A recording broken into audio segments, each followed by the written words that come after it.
Abakristaayo beetabye mu kusinza ku kkanisa ya St. Stephen e Luzira omulabirizi omulonde w'e Namirembe VEN Canon Moses Banja mwabasibulidde n'oluvannyuma agende mu nnyumba y'obulabirizi esangibwa ku kasozi Namirembe mu butongole. Banja mu kusiibula yeesigamye ku byawandiikibwa mwategeereza nti ssaabadinkoni abadde tayinza kubulekatayo. Bw'ati abanjulidde Reverend Wilson Kakooza abadde omumyuka we wa ssaabadinkoni era n'akasa abakristaayo nti amangu ddala ng'amaze okutuuzibwa ku kifo ky'obulabirizi ku Sande ate wakuwandiika ebbaluwa ekakasa Reverend Kakooza ku bukulu buno.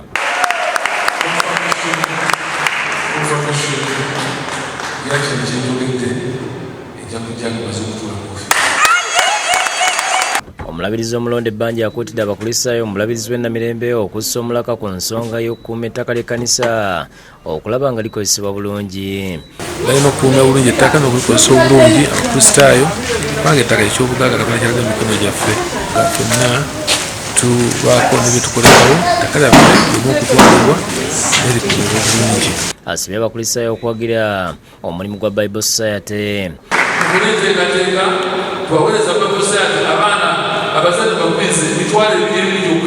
Reverend Kakooza abadde avulubanya Ssanyu yeebaza Katonda olw'obukulu obumugonnomuddwako. Ebigambo byakwebaza tate ne baami tubageza kusajja Katonda. Omukubiriza w'obussaabadinkoni bw'e Luzira Samuel Habert Mukasa n'omukubiriza w'obusumba bw'e Luzira Kamyuka basiimye omulabirizi omulonde olw'okubalondera ssaabadinkoni omukozi. N'atulekera abadde assistant we Reverend Wilson Kakooza. Tuwulira essanyu ly'amaanyi nnyo kuba ssaabadinkoni gwatuwadde tubadde tutambula naye okumala akabanga. Okusinza bwe kuwedde Banja ne mukyala we balinnya emmotoka batutte ku lutikko e Namirembe nga bawerekeddwako oluseregende lwa mmotoka z'abakristaayo wakati mu kuyisa ebivvulu wakati mu namutiko w'enkuba abadde afudde emba. E Namirembe Can.Banja n'omukyala Professor Canon Nasaka batuuse essaawa 8 nga baaniiziddwa omulabirizi agenda okuwummula Wilberforce Kiwolera n'abaweereza abalala.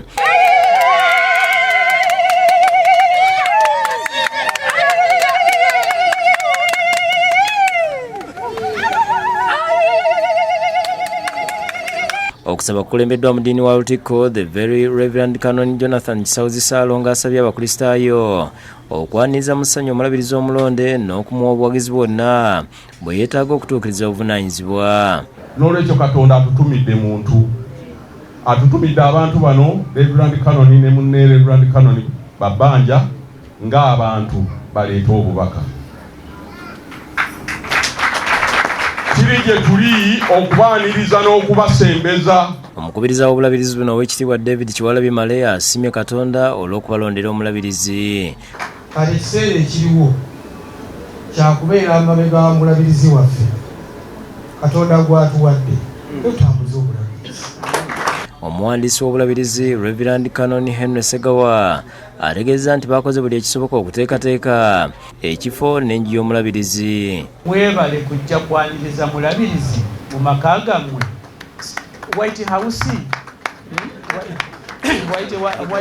y'e Namirembe. Omulabirizi walira akunze abakristaayo okusabira ennyo Banja olw'obuweereza Katonda bwamuyitidde obutali bwangu. Nga musabira omulabirizi omulonde ne maama n'abaana baabwe. Buvunaanyizibwa nno bw'amaanyi era buzitowa. Can.Banja n'omukyala basiimye abakristaayo olw'okubaaniriza. Naye tuze kuweereza wamu nammwe era tukakasa nga Katonda ajja tubeera tutwale bulungi obuweereza bw'atuyitidde. Basaba mutusabire era nammwe muyimirire naffe mu buweereza buno. Reverend Samuel Mwonge ayogedde ku nteekateeka eziddako okutuusa ng'omulabirizi atuuziddwa. Ku Lwomukaaga ajja kujja okukola rehearsal ne ssaabalabizi n'okuyita mu nteekateeka nga bwe n'abeera. Olwo ku Sande ku ssaawa 3 zennyini mu St. Paul's Cathedral Namirembe okusaba kujja kuba nkutandika mu butongole era tukkiriza nti Mukama ajja kutuwa ekiseera ekirungi. James Magala ne Ismail Nsubuga bakusakidde gwino ku Bukedde TV.